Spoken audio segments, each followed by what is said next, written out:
Hello and welcome. It's about 11:28. We'll be getting started in a couple of minutes. Thank you all for joining us, and we'll get this thing kicked off right when the clock strikes 11:30.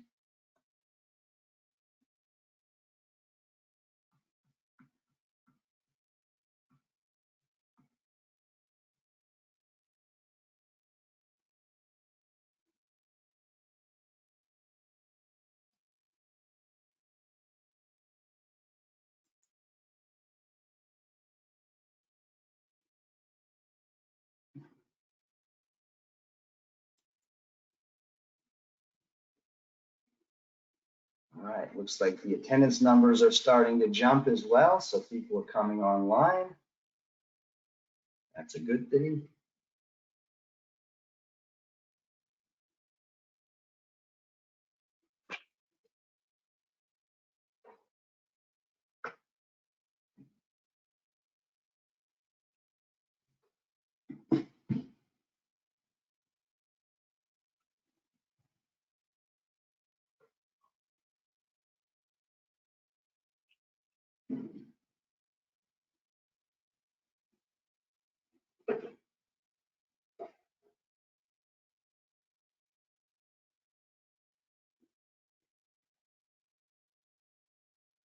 All right, it is exactly 11:30. It is time to get started. Looks like we've got about half of the registrants already on board. So very excited to get underway for the 10th annual DiCOM Loan Review Industry Benchmark Survey. That is a mouthful. So first, let's start off with introductions. I'm Jim Xander. I'm the Senior Vice President of Sales and Marketing. A little bit about my background. I've got a background in commercial excellence, operational excellence, product management, sales and marketing, kind of broad array of things. What I love about my role here at DiCOM is that I have the ability to work with clients and prospective clients really to help them optimize their loan review process. And that's through best practices as well as technology. And the two often play together. So it's a very fun, exciting labor of love that I've got here. And I'm joined by Kent Kirby, goes by Kirby. He has a 40-year career in banking, a very illustrious career. Some of the high points of his career were Director of Complex Risk at Commerce Bankshares, as well as being DiCOM's first client over 20 years ago. So we were able to crowbar him onto the team, and we couldn't be more excited to have him on the team and joining us here today. So he'll be my co-host as we move forward. A little bit about the webinar, just the purpose, why we do this and why hopefully you all tune in and participate. It's really to offer benchmark information to you all as you kind of compare and contrast your organization and your processes against others in the industry. We identify areas for continuous improvement, best practices, etc. And the other piece of that is really to offer insight that provokes thought within the industry. We want to keep this conversation going. We don't want the loan review survey to be an event that stops. We want it to be part of an overall conversation that we have with our clients and also others in the industry that are interested in optimizing their loan review process. So this is something that is sort of bigger than just the actual survey. We'll be here for 45 minutes, so Kirby and I have timed ourselves and we're pretty close. The protocol, we have muted all the attendees, and that's really to eliminate background noise, and because we have a lot of ground to cover. If anybody that's participated in the survey before, you know that there's a lot of great stuff, and we want to hit all the high points. However, we do want to encourage you to submit questions either via the chat panel here in GoToMeeting or directly contact Kirby and myself. Our emails are right here. They'll be through a couple other slides as well. We really do want to hear from you. We want to hear what you loved about the webinar, anything that you maybe didn't love about the webinar, anything about the analysis that you might be able to offer insights for, or just even ask questions. So let's keep that conversation going. So what are we going to talk about here today? We're going to hit some high points here around survey demographics, so you know what percentage of banks are responding in various segments. So you get an idea of the overall body of work and body of input that goes into the survey. We'll talk about department staffing, which is one one of the high points seems to be a lot of people get really excited about that area. We're going to dig into the loan review process, as well as the credit risk management process and reporting and guidelines. And we have always, each year, we endeavor to improve the survey, improve the questions, and we've made some pretty significant enhancements to the staffing section, the process section, and the reporting and guidelines section. And those enhancements come from our interactions in the industry, our user conference, as well as feedback that you all give us after the survey. So, you know, keep that coming, and hope you like some of the updates that we've made this year. So let's first jump in and let's just talk about the survey participation. So a big thank you for everybody that's participated, everybody that's joining us here today. If you don't participate in the survey and we don't get responses, we don't have a whole lot to talk about. So when we look at the segmented responses here, we've got number of banks in the industry according to the FDIC, number of responses we've received for the survey, and then what percentage that makes of the overall market segment. And as you can see, we've got some pretty good response numbers and response rates at all the asset levels above $1 billion. You know, we do have information from some of the smaller banks that we aggregate into the information, but as we talk about the details around this analysis and the segmentation, we're really going to focus on these segments here above $1 billion. So just some benchmarking data as we get underway. We ask questions about, you know, your portfolio makeup, and based upon those questions, we're able to segment it out and provide you kind of a benchmark slide for where you fit in the industry according to your peers. So the smallest banks here, the 1 to 5 billion, we find that CRE is making up the largest percentage of their portfolios.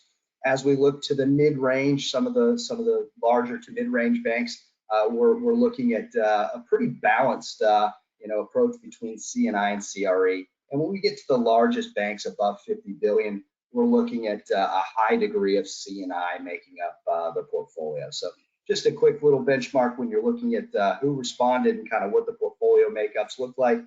Here you are. So getting to the exciting part, loan review staffing. So we've got a question that we ask consistently.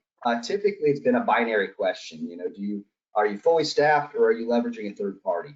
We extended the resolution on the responses you can provide here, and what we're finding is that while most banks are fully staffed with internal employees, don't have any plans to leverage a third party, we're also finding that, you know, a pretty sizable percentage are leveraging you know, internal staff and third parties on a continual basis, and also for added capacity. And we know that the last year plus has been pretty crazy, and we found that a lot of loan review departments have been shorthanded and tapped with a lot of different initiatives, and doing so, they've you know, found a reason to outsource some of their duties.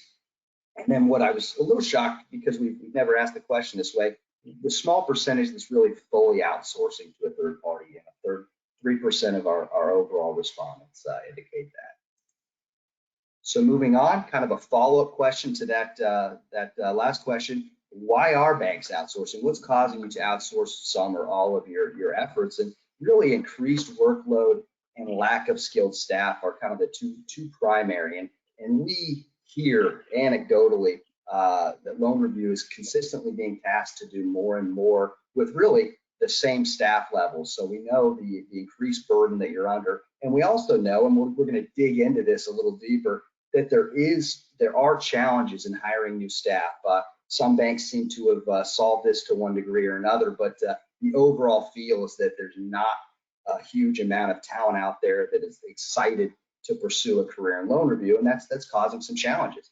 Then we look at some of the other options here for outsourcing. A big downward trend here on cost savings. I think that, you know, the approach to try to save money by outsourcing is not bearing as much fruit as folks thought it was years ago. And we find the same thing, downward trend here with flexibility and independence. What we did also add another option to this question, which is one-off projects, because we're hearing a lot of additional responsibilities for loan review that might be not necessarily consistent year over year, but they've been happening in the past year. So that's 1 out of 5 respondents indicate that being a factor as well. And then we look at management personnel. And this is really a nice slide for benchmarking to compare kind of your staff size and makeup against others in the industry. We delineate the responses between managers that are performing hands-on review work, meaning they're a hands-on manager, they're digging into the files, they're doing reviews, et cetera, versus more staff managers or overall department heads. And you see the blue is indicating hands-on or only management responsibility. The orange are those managers that have both management responsibility and hands-on work. We find that, this is a nice kind of overall benchmark. If you're in, this particular range, 5 to 10 billion, you're looking at about 1 to 2 managers, most likely folks that are doing review work. You're looking at about 3 managers in this range here, between 10 to 50 billion, and you're looking at probably having 1 department head that's not actually performing review work. It's a little interesting as we get to the really large banks, the 50 to 100 billion. We're looking at a management staff level between 6 and 7 folks. However, most of them are performing review work.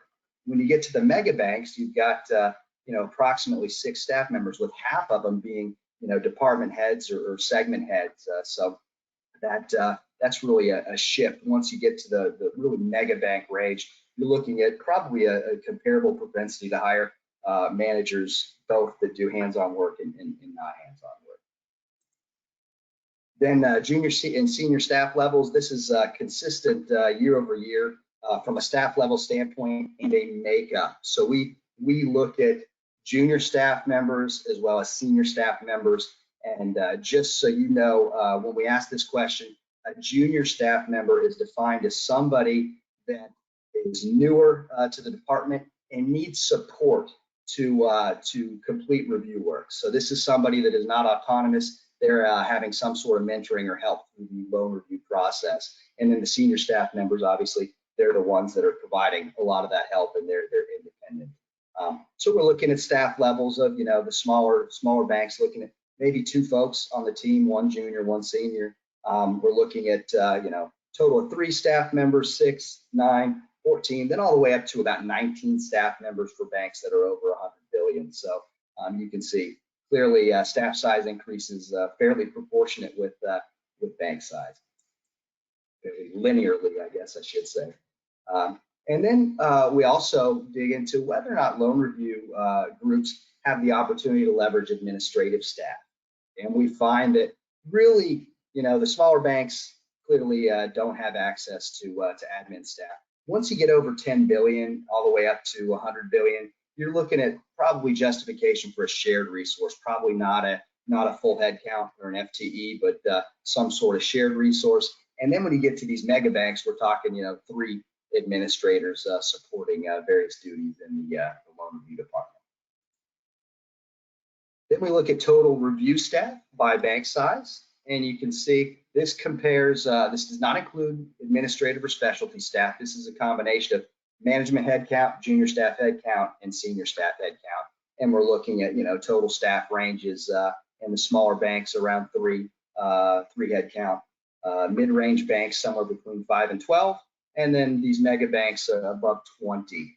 And what I should indicate, these are pretty big segments, pretty big ranges. So let's say you're a $19 billion bank, you might be closer to 10 or 11 rather than 9. So kind of goes without saying, but I'll say it anyway. It's a good kind of way to compare where you're at, and also if you're on a growth trajectory, compare where you need to be if you're in an M&A situation or just organic growth. Then when we look at experience levels, we've had kind of a 2-year trend here that's curious. And what we used to have was really, as bank size increased, as did experience ranges or levels increase. And these are years of experience. What we're finding is that they're more normalized.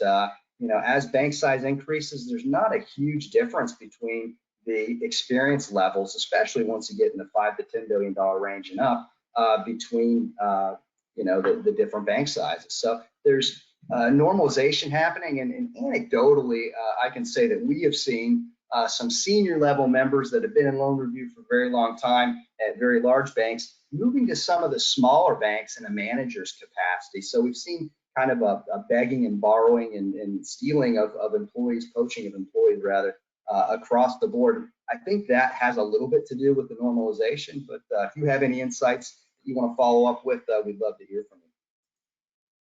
Then we look at salary levels, and this is a slide that is often requested both before and after the industry survey is concluded.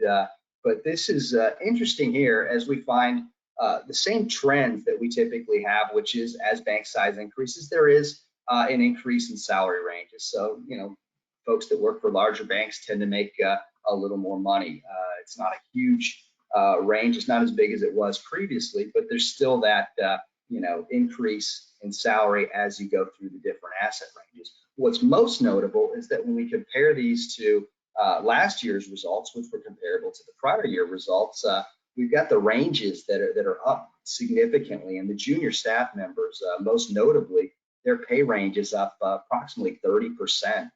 Senior staff levels are up 20%.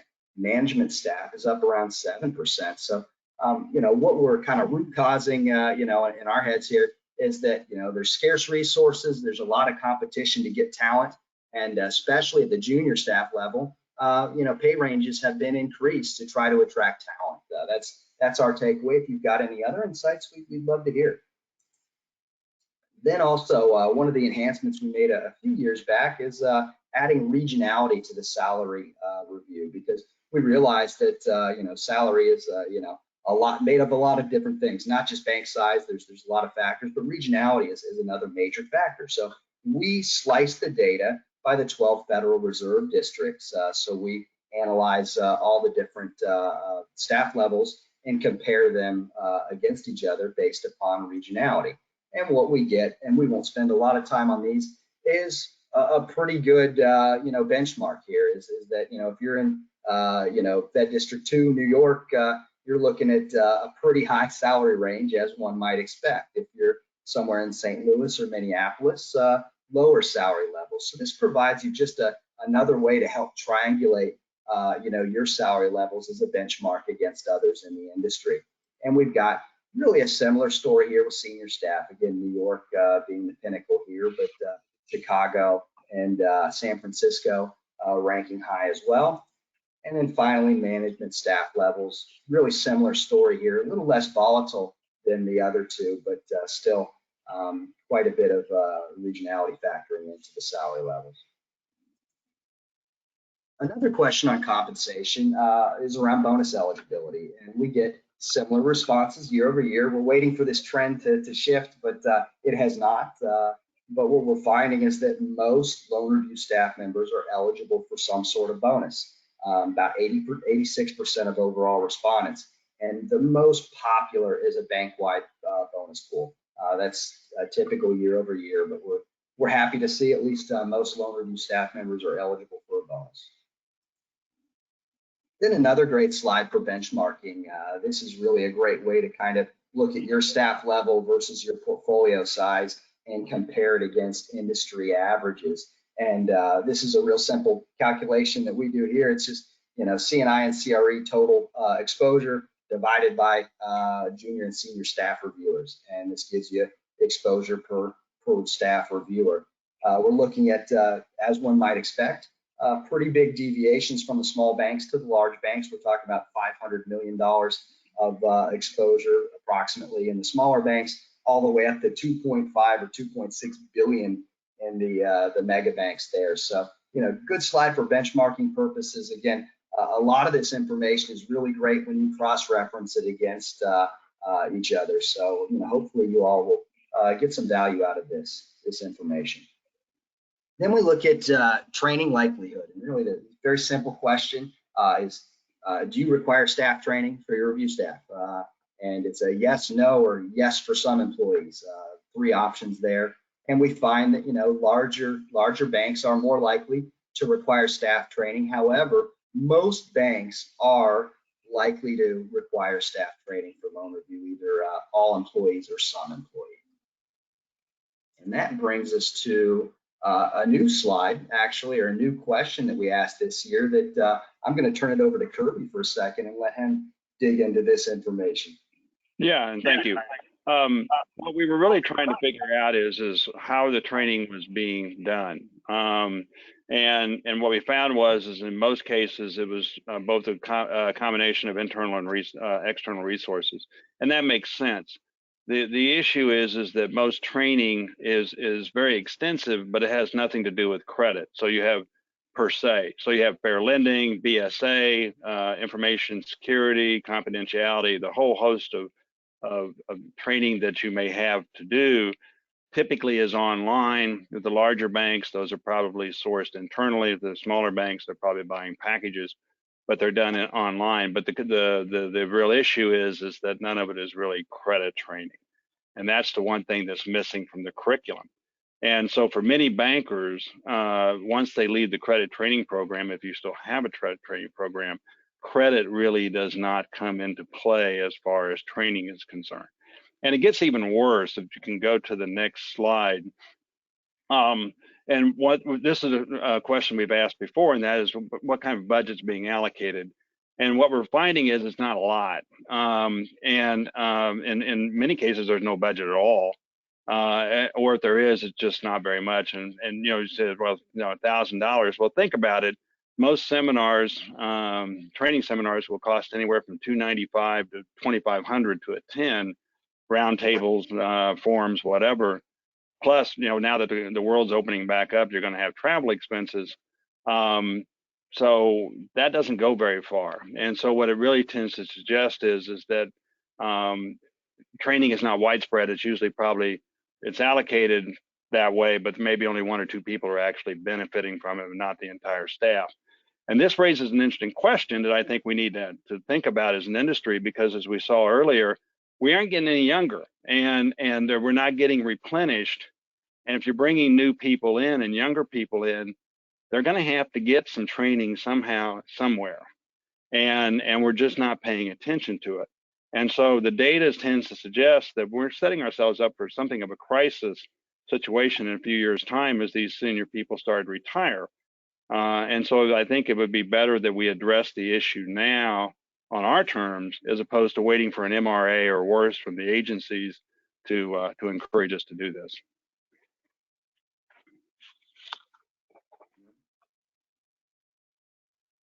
Oh, I'm sorry, I'm continuing. Okay, the next thing that we looked at was remote. And these are new questions, right? So obviously we all went into a remote environment. And so the real question is how did it work? And the answer was, for Longview, it worked very well. And the survey indicates that a vast majority of the people were at least remote or partially remote. And conversations throughout the industry have indicated that Longview works very, very well in a remote environment. It doesn't require a high degree of collaboration. There is the work can be done on the moon, if you will. And so the remote environment worked very well. If you go to the next slide, it's more interesting. That's just one in the next slide. Sorry. One I want to go. This is the one that I think is more interesting, and that is where we go from here. And it's very clear the smaller banks are very comfortable with the Longview people being in a remote environment. The larger the banks, it's more likely there's pressure to get everybody, including Longview, back into the bank. And we've seen the articles, right? JP Morgan Chase, Morgan Stanley, et cetera, have all been very adamant that they want their folks back in the office. The issue is, however, Longview doesn't need to be in the office. It's becoming a selling point. And so since we don't have the staff, and that since poaching is a preferred way at this point to get staff, remote becomes becomes a selling point for two reasons. First of all, I can be remote. And the second is I don't have to be in your town. So if I'm a California bank, I can hire somebody in Omaha and they'll be perfectly fine. And so it becomes a selling point to get people to come to your place, because you don't have to come to my place. We just change computers and we go on down the road. And so I think that there needs to be some thought process that as we get the idea of people getting back into the office, try to be a little more flexible in certain areas, certainly in the case of Longview, and understanding that remote is actually a key component now of the loan review mindset. Thank you, Kirby. And moving on from work location now to look at productivity metrics, and very high level. Starting point is we just ask a question: are you tracking performance metrics? And we segment that across the various bank size, and we find that banks of all sizes are likely to be tracking some level of productivity metrics. We find that 71% of total respondents are tracking some sort of metric, and that's up 9% from prior year, which is great. 10% of banks plan on tracking some level of metrics in the future, and then 19% aren't tracking any metrics at this point in time and don't have any plans to do so in the near future, and that 19% is down 6% from the prior year. Then we dig into really what metrics are you tracking, and we find that the most common metric, and it's a simple metric but effective, it's number of credits reviewed either per week or month by reviewer. So very simple standard metric there. And then we looked at the next most common, which was other productivity metrics. So we looked into the comments and dug into what's really behind this, and what we're finding. A lot of banks are tracking high level, department level metrics such as total exposure reviewed or overall penetration percentage, et cetera. So that was a very common response as well. And then a couple of other, different responses. But really the major is if you're looking at staff level metrics, credits per week or month by reviewer. And if you're doing other metrics, more high level, these department level metrics are common as well. And then looking at overall productivity, we asked the question, approximately how many files per week per reviewer are completed. And on average, we're finding about 4 to 5 files per week. Not a whole lot of difference between the smaller banks and the larger banks. There's a little dip here, which is likely due to deal complexity, size, et cetera. But really 4 to 5 is the baseline metric. And that suggests there's no real material impact to individual reviewer productivity due to the remote workforce. What we are finding anecdotally through our discussions in the industry, most commonly with prospects that are manual in their process, they're finding more difficulty in the remote workforce now handling a lot of the collaborative efforts such as review summarization, reporting, tracking of actual progress through review. So that's where we're finding kind of the challenges with this remote workforce, but it does not appear to have impacted individual reviewer productivity. So some highlights here. This was a big section. Banks are more likely to employ a larger percentage of senior staff than junior staff. This is great, from an experience standpoint, but challenging for a growth standpoint as you move forward and folks look to retire. The primary reason that banks looked at third-party support is increased workload. We're hearing that anecdotally, and the survey supports that. Experience levels for senior management staff seem to have normalized over bank sizes, and that's a 2-year trend. And we expect this is due to poaching.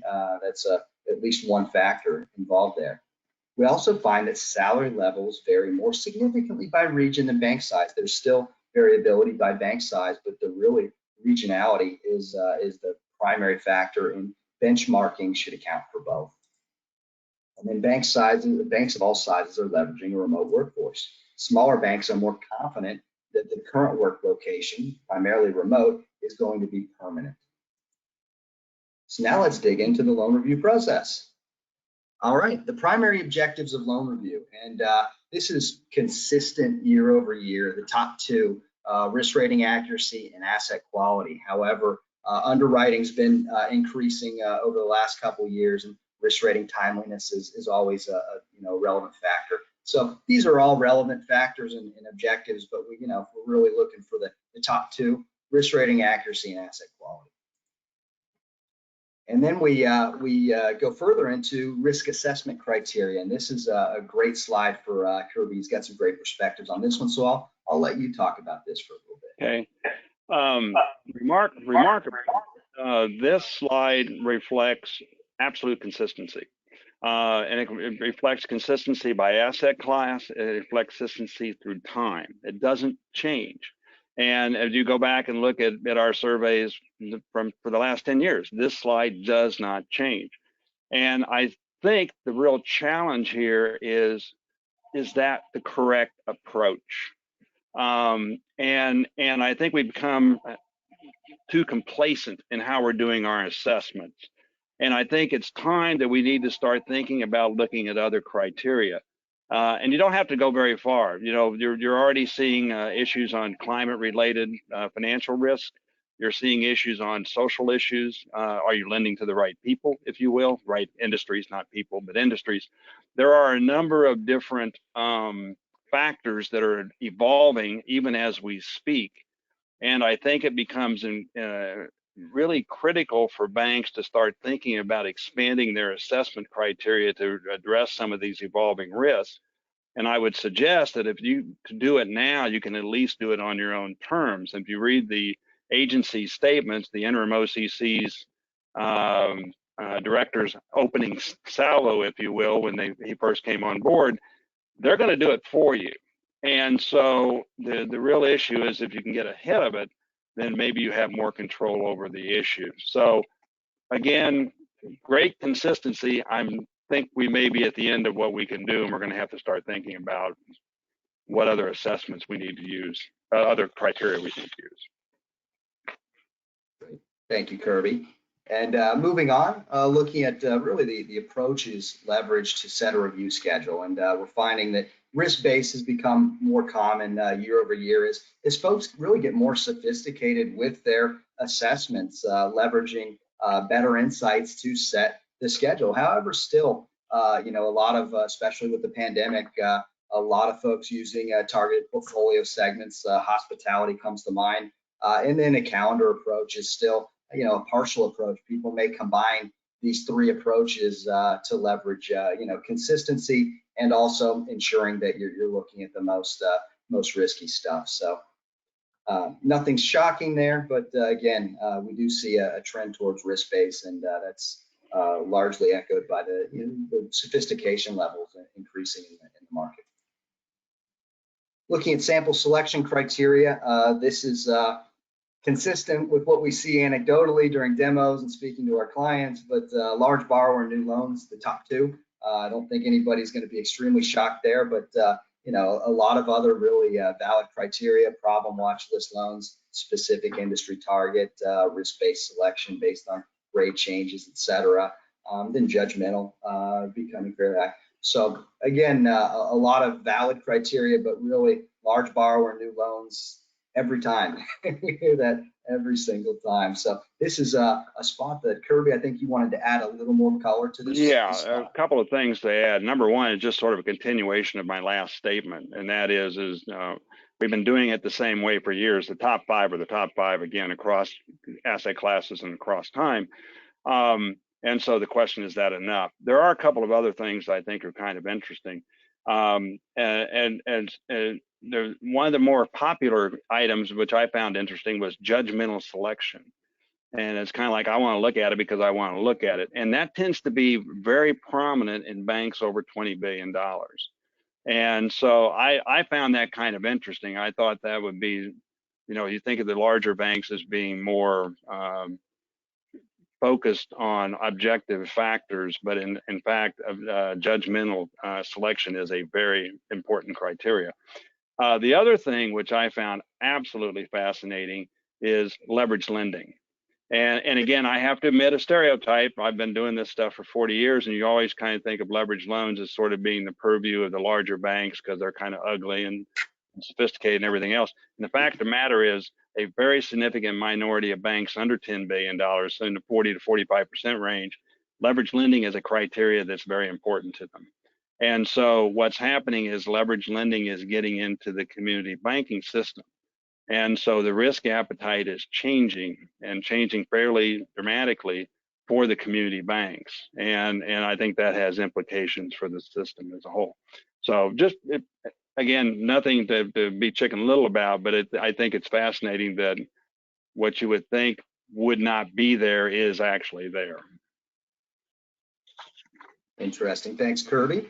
And moving on, looking at the types of loans typically in review, and the top four are consistent with 2020. Commercial, CRE, construction, and equipment being the top four, and then it drops off fairly sharply with leverage loans and ag following that, as well as some others. But really, the top four making up the primary types of loans that are consistently looked at in this year: commercial, CRE, construction, and equipment.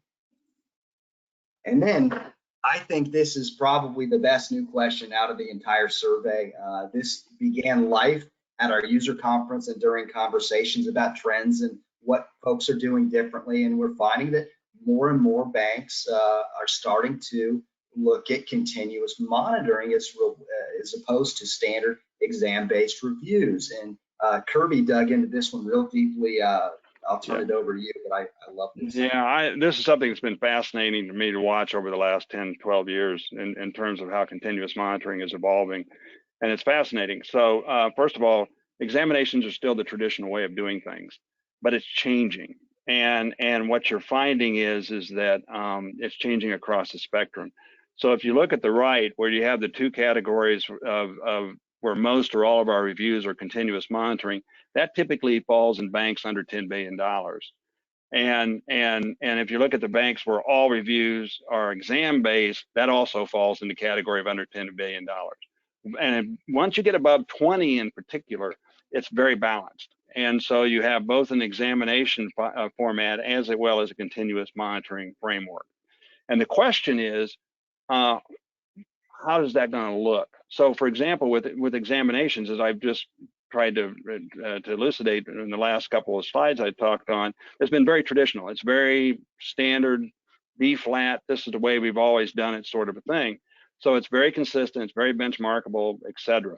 Continuous monitoring is widespread. It's different at each bank. I've talked to a number of banks over the last 10 to 12 years, but certainly over the last year. And you see it's all over the place. It can range anywhere from underwriting credit 30 days after it's booked, complete underwriting credit, to sort of these targeted reviews of specific credits on a more frequent basis. And the classic example of that, of course, was hospitality during the pandemic. And so there is no real consistent approach, much less definition of what continuous monitoring means. And I think there's two questions that are posed to the industry. And one is, does that matter? And examinations are, I don't want to say rigid, but they're very standard. And continuous monitoring is not. Is that okay? Are we willing to live with that? Now, if that's true, that has implications because you can't really benchmark individuality, right? I mean, everybody has a different way of doing things. It's going to be hard to benchmark. And so the next question is, if it is important to have some sort of consistency, then what is a best practices approach to continuous monitoring? And I will tell you right now, I don't have an answer to either one. I have ideas, but I would love to talk to people about this in more detail, and I look forward to those conversations. Thank you, Kirby. It's a fascinating trend, and look forward to digging into it further as well. Moving on, and we got about 8 minutes of time, so we're right on the verge of being on track. Factors used to evaluate risk rating accuracy. We're finding that percentage of grade variances or number of grade variances as a percentage of number of loans reviewed is the primary. The next being percentage or dollar outstandings of grade variances as a percentage of dollar outstandings reviewed. So the two most common are really looking at your overall variances, either by number or by dollar amount, and comparing that against the review sample. Then there's some other fairly valid options as well. Double downgrades, number of loans with grade variances between loan review and business units, so just a number. But the percentages being the primary two that most folks are using. Then we look at acceptable level of variance and risk rating as it's assigned by the lending unit versus loan review. And we're finding two different metrics here, either a percentage of number of credits reviewed or percentage of outstanding reviewed. Either way, you're looking at 3 to 5 being the kind of standard benchmark, the most common response. We are finding that most people, more respondents are using percentage of number of credits reviewed approximately 1 out of 5 find it non-applicable, and then almost 1 out of 3 find the second metric non-applicable. So a good slide for benchmarking to see where you fall in the continuum there.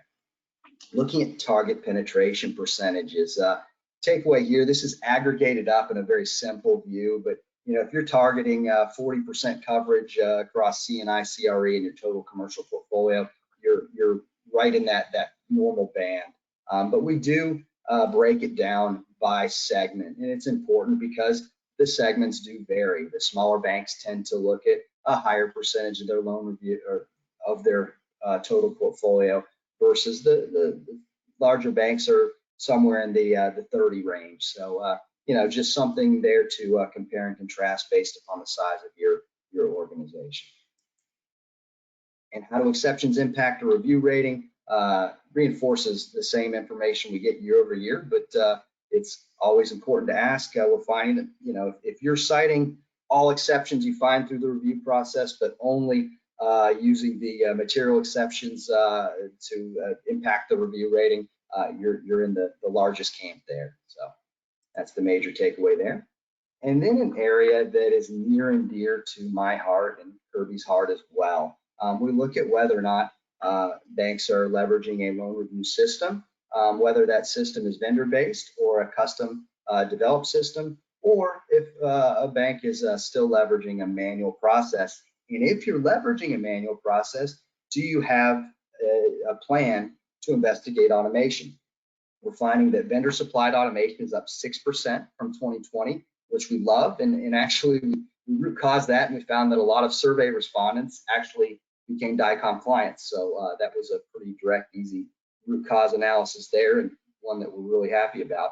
Then we look at manual process. We find that there's still a pretty high percentage of the market that is leveraging a manual process. However, most manual process banks are looking to investigate automation.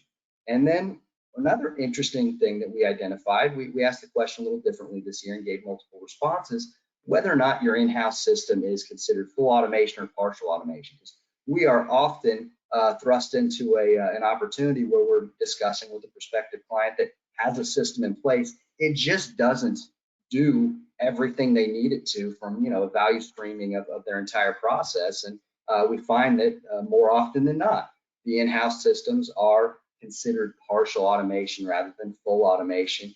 And that's what we have to kind of backs up our anecdotal experience as well. Then I won't dig into this super deeply. It's a bit of an eye chart, but a great way to kind of benchmark yourself as a bank within a particular segment. What we find is that all segments are trending up with the utilization of software and technology through their loan review process. We do find some of the segments, like the 1 to 5 billion, a high degree of 1 out of 4 respondents approximately that are looking to investigate automation. We get the same thing here with the 10 to 20, and actually again here, which was a little surprising, the 50 to 100 billion dollar range. We found a high percentage of those respondents that are using manual processes but looking to investigate automation. So just a great way to kind of benchmark where you're at. But the main takeaway there is if you're using a manual process, why don't you reach out to us and at least begin the conversation, because I do think there's a lot we can do to help you optimize your process. Section highlights, 3 to 5 variance in risk rating is considered kind of the standard acceptable range. Target portfolio penetration drops as bank size increases. The likelihood to utilize manual loan review processes trend down as asset size increases, but we're seeing a notable shift in the at least evaluation of automation, even in the smaller banks, and expect that trend to continue. Larger banks have a higher propensity to build internally developed systems. However, almost 2/3 of those respondents consider those to be partial automation.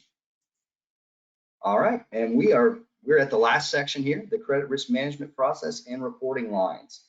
So looking at ALLL assessment by loan review, we've got this segmented across bank sizes. We do find that at all asset sizes, the most common response is that you're not responsible for ALLL assessment. However, that propensity to be not involved increases with bank size. So you can kind of see where you fit in the segment and see you know, where your peers fall. But you know, typically at all bank sizes, not likely to get involved.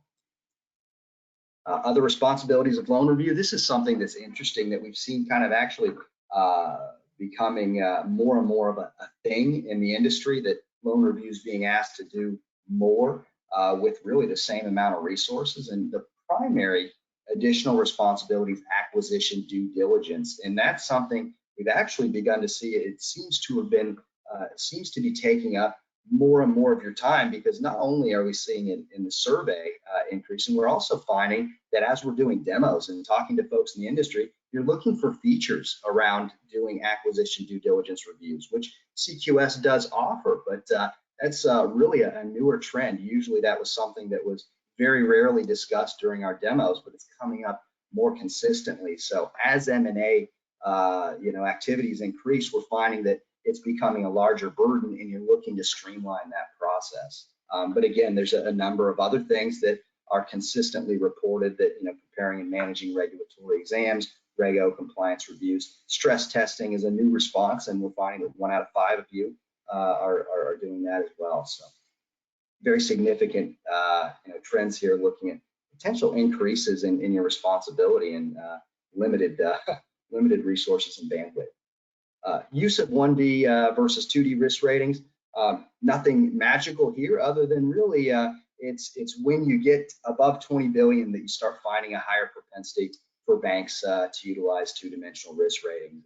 Anything under 20 billion, you're looking at, you know, pretty high degree of one-dimensional risk ratings being utilized. Who has the final say in load rating? Year over year, it's the loan review manager. That's consistent year over year. 65% of you, basically 2 out of 3, identify the loan review manager as the person or role that has the final say. And then 15%, the next low or next highest is chief credit officer. Looking at reporting lines, really 3 major reporting lines: board of directors, committee other than audit, the chief risk officer, and board of directors audit committee. Those are the primary reporting lines. We do see director of internal audit being somewhat significant, but these are the 3 primaries. And then we asked a new question this year, which was interesting, both from a response standpoint as well as you know, the implications. I'll turn it over to you, Kirby, for a second to talk about this one. Okay, thank you. What I'm about to say is probably going to be considered very controversial, but I think it's got to be said. And you know, 20 years ago, loan review reported chief credit officer, at least directly or indirectly. Governance advocates didn't like that, and so they started pushing independence. And they were wildly successful. As you saw from the previous slide, loan review does not report through the credit function anymore.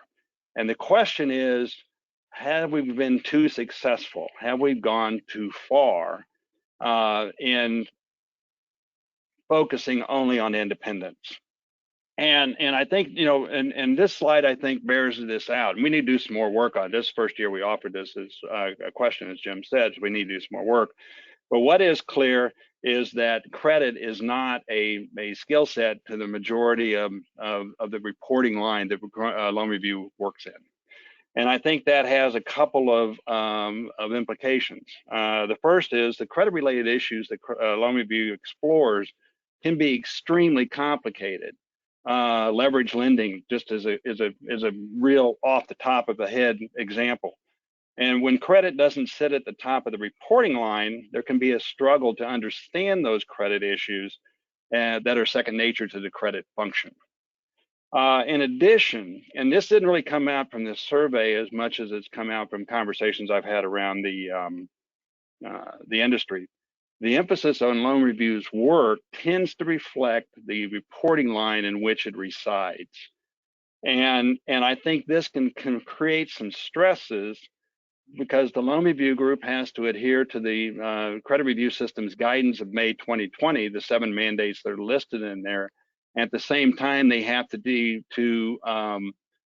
with the internal strategic focus of the reporting line in which they reside. And sometimes those stresses create some rather severe conflict.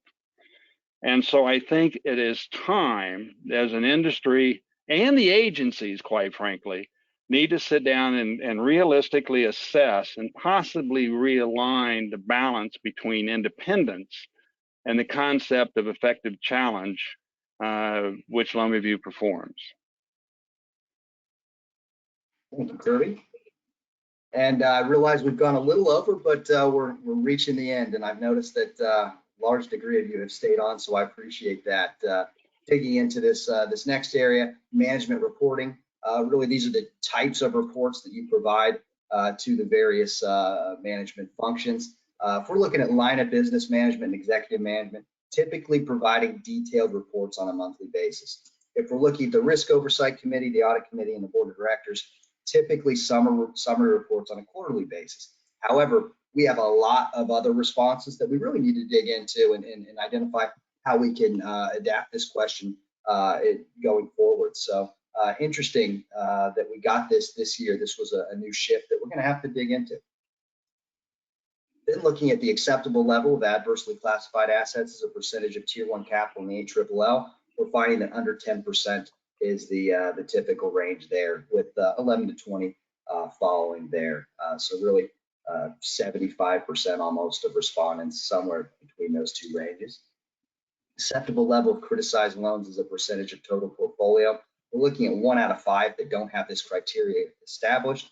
However, those of you that are tracking this, this is a metric, 3 to 5% being the primary there. Section highlights. We are coming to the end here. Acquisition due diligence is the most common additional responsibility of loan review. As M&A increases, we expect this to be increasingly challenging and increasingly burdensome. One-dimensional risk ratings are still the norm for banks under 20 billion. 3 main reporting lines for loan review are board of directors, chief risk officer, board of directors, audit committee. Loan review typically provides detailed reports on a monthly basis to the line of business and executive management. Acceptable level of criticized loans tend to be between 3 and 5%. And the most common acceptable level of classified loans as a percentage of Tier 1 capital in the ALLL is less than 10%. So now we're going to give you a little spoiler alert on the white paper, which will actually be delivered today rather than weeks or months after this survey is concluded. We're going to be giving it to you today. So I'll turn it over to Kirby to give you a quick overview on this. Yeah, I'm not going to take a whole lot of time here, but we took a different approach this year. So in the past, we've really kind of just gone a deeper dive into the whole survey. And so what we did this year is we really just tried to focus on a couple of key issues. And rather than just give you facts and figures, what we were really doing is trying to write in such a way that would generate conversation about the issues presented. So I see this white paper as more of fodder as opposed to fact. And so I hope it is treated in that vein.